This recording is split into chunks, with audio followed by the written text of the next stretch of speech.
munaasabadani koobneyd ayaa ahayd mid jaamacadda Armas faraceeda magaalada Hargeysa u qabatay ardayda sanadkan ka baxaya isla markaasina diyaarinaya shahaadada masterka waxaana kala soo qayb galay qaar ka tirsan maamulka sarsare ee jaamacadda Armas aqoonyahan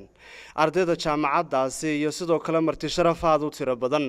waxaana ugu horeyn halkaasi ka hadlay qaar ka tirsan maamulka jaamacadda u bogaadiyay ardayda sanadkani diyaarinaya shahaadada masterka waxaanu ku faraxsanahay inaad diyaariseen xog ururin dhammaystiran oo aad maanta halkan ku difaacanaysaan buuggiin siba markaad ogsoon tahay adayga iyo culayska ay leedahay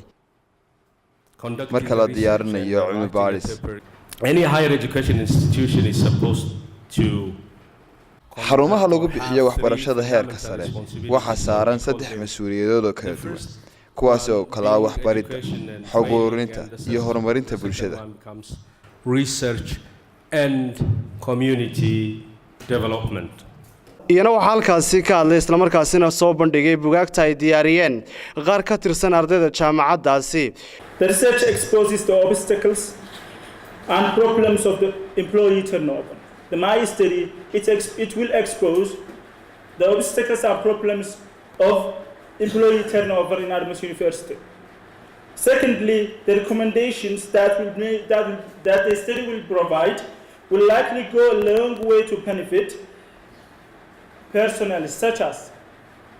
first, public relations practitioners.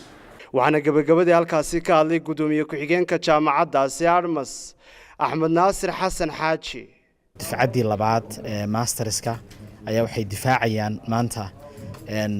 researchkii ama cilmi baaristii ay soo sameynayeen